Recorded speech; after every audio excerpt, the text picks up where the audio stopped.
La revolución industrial. ¿Cuándo tiene lugar? En el periodo que va de 1780 a 1840. ¿Dónde tiene lugar? En Inglaterra, para después extenderse a Europa y a los Estados Unidos. ¿Por qué fue una revolución? ¿En qué consistió? Desde el Neolítico, esto es, 10.000 años antes del siglo XVIII, la humanidad no había experimentado una serie de transformaciones tan importantes en cuanto a su economía, su productividad, aparición de nuevas tecnologías, que conllevó a una transformación profunda de la sociedad. En el Neolítico se aprendió a plantar, aparece la agricultura, domesticar a los animales, apareció la ganadería. Las sociedades ya no necesitan ser nómadas para subsistir, por lo que el hombre se hace sedentario y recolector, pudiendo almacenar el excedente. Surge un nuevo modelo de organización social con la aparición de ciudades y de nuevas civilizaciones. Con la revolución industrial se va a vivir otro salto cualitativo en la forma de vivir. Se va a pasar de un sistema rural de producción manual, basado en la agricultura, a un sistema de producción industrial en las ciudades. Vamos a desgranar cómo van apareciendo estos cambios. Nos situamos en la segunda mitad del siglo XVIII. En Inglaterra, las 13 colonias británicas en América acaban de independizarse, hecho que marca el inicio de la Edad Moderna. Es la época de las revoluciones liberales y el derrocamiento del antiguo régimen. Desaparece el poder absoluto del monarca. Los súbditos se convierten en ciudadanos que van a poder tomar decisiones sobre su propio destino.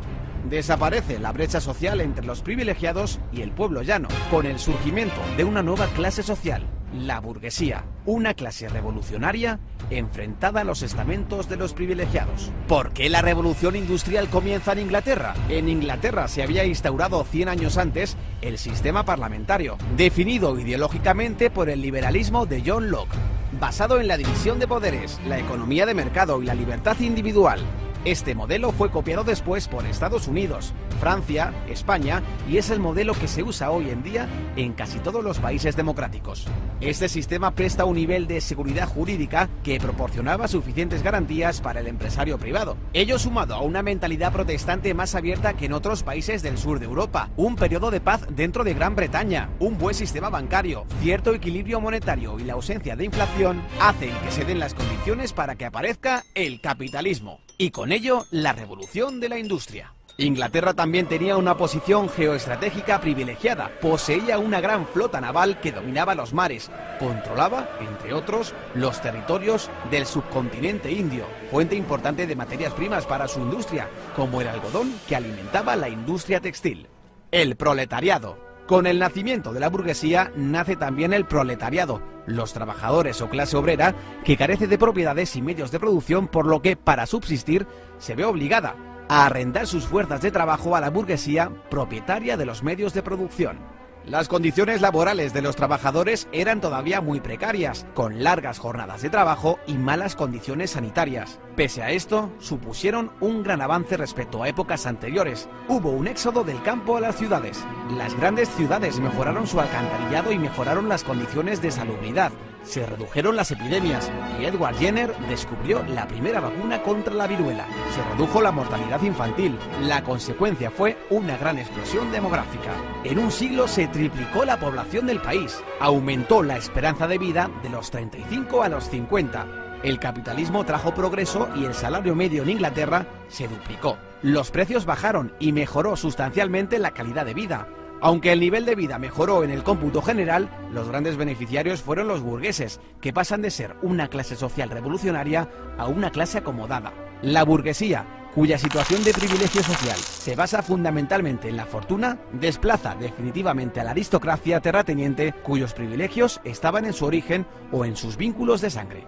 Pero el nivel de vida de la clase obrera todavía tendría un amplio margen de mejora, y si no, que se lo digan a Karl Marx.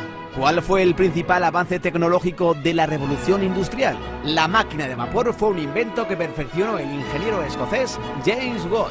La máquina de vapor consiste en un motor de combustión externa que transforma la energía térmica de una cantidad de agua en energía mecánica. Por la flecha roja a la izquierda entra el vapor de agua calentado por una caldera de carbón cerrada herméticamente. Se genera vapor de agua, lo cual produce la expansión del volumen de un cilindro empujando un pistón.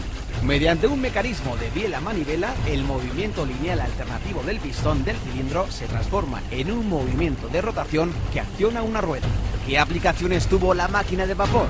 La introducción de la máquina de vapor en las distintas industrias fue el paso definitivo en el éxito de la revolución industrial, pues su uso significó un aumento espectacular de la capacidad de producción. Al elevar la capacidad de producción, se disminuye el tiempo de fabricación de los productos, dando paso a la producción en serie. Se simplifican tareas complejas en varias operaciones simples que pueda realizar cualquier obrero sin necesidad de que sea mano de obra cualificada, y de este modo bajar costos en producción y elevar la cantidad de unidades producidas. Los modelos anteriores de máquinas de vapor a los de Watt se habían usado para el bombeo de agua. La máquina de Watt introducía el movimiento rotatorio, por lo que se pudo usar para suministrar energía motriz a otras máquinas, como un molino harinero, un martillo de forja, para elevar carretillas con mineral en las minas mediante raíles metálicos o para la floreciente industria textil del algodón. Pronto se realizaron los primeros experimentos para aplicar el vapor al transporte terrestre. George Stephenson, que comenzó experimentando con el transporte de grandes cargas en las minas de carbón, puso a punto su primera locomotora. La construcción del ferrocarril de Liverpool a Manchester en 1829 consolidó su fama para siempre. El ferrocarril permitía transportar materias pesadas a 40 km por hora, una velocidad antes impensable, acortando extraordinariamente el tiempo de los desplazamientos y permitiendo vertebrar el comercio interior, escasamente desarrollado hasta entonces. El volumen de los intercambios se multiplicó. También se aplicó el vapor en otro ámbito de la industria del transporte, la navegación fluvial y marítima, con la invención de los barcos de vapor. Otro avance digno de mención fue el alumbrado público de gas. Las ciudades se convirtieron en lugares más seguros para viajar. Al instalar lámparas de gas en las calles, se redujeron las tasas de delincuencia. Al final de la revolución industrial, las ciudades se habían transformado. La población de Inglaterra se había triplicado. Las ciudades de Birmingham y Manchester prosperaban como ciudades textiles. Ruedas mecánicas tejían su tela y sus chimeneas echaban humo sin parar. Aparecieron ferrocarriles modificando y vertebrando el trazado de las ciudades. Y en los muelles, barcos de vapor. La vida cobró nueva animación. De una nación que labraba el campo, Inglaterra de pronto se había convertido en la primera nación industrial del mundo. Pero todo esto solo es el principio, pues a partir de 1850 entramos en la segunda fase de la revolución, conocida como la Segunda Revolución Industrial.